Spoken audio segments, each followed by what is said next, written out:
Thank you very much, Munir. So, North West Coast Genomic Healthcare Alliance is an alliance that we've got for people involved with genomics in the healthcare setting, focusing around research, service and education.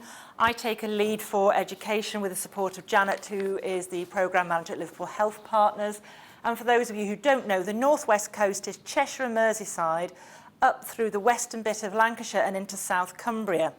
So that involves areas that are very urban, so Liverpool, through to very rural South Cumbria. And we've got areas of great deprivation and areas that are more affluent. So why did we feel that we needed to engage with primary care about education and genomics?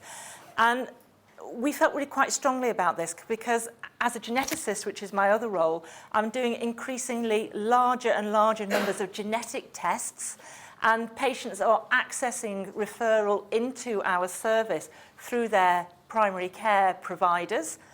And we're doing an increased number of genomic tests. So ladies with an abnormal scan at 20 weeks in our area are offered a microarray. That is a genomic test.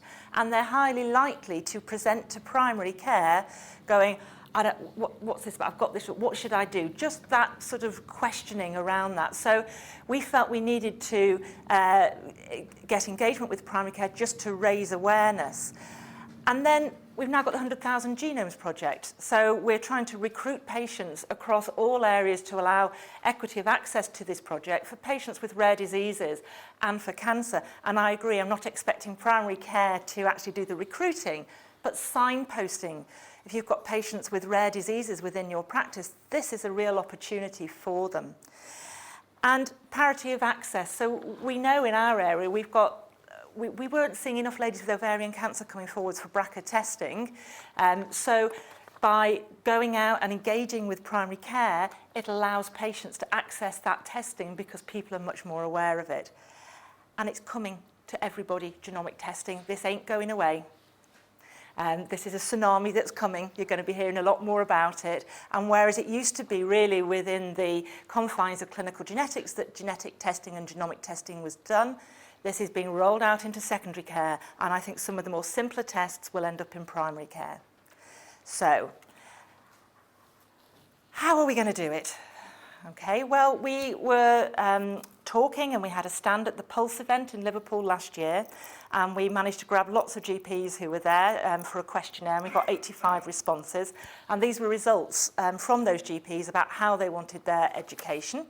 So posters and leaflets in the practice so that patients would read them and patients would go and ask the GP, so patient-driven knowledge to prompt people to learn. People felt learning was much easier if patients were asking you questions. The actual education, a mix of face-to-face and webinars was the response that came back. And people were preferring email as the preferred mode of communication, and the RCGP website for advertising things.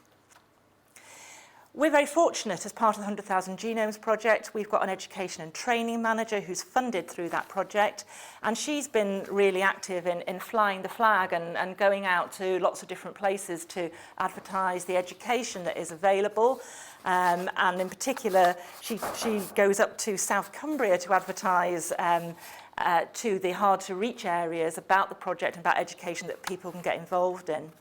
And other things that we've been doing is trying to tag along to events that are already happening in primary care. So the Family Doctors Association is quite active locally to us, so we've been and spoken to them about genomics.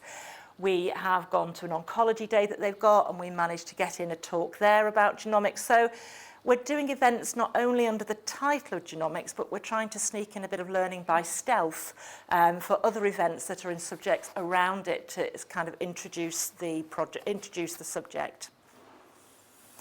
Activities that we've got in the pipeline, well, we're continuing to develop education based on feedback that we get from the various number of study days and activities that we do.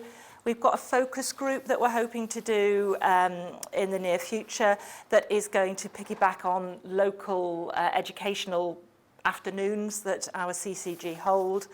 And we're in the process of trying to develop a microsite website so as we develop these educational offerings, we've got somewhere to put them so they can be shared, that people can access.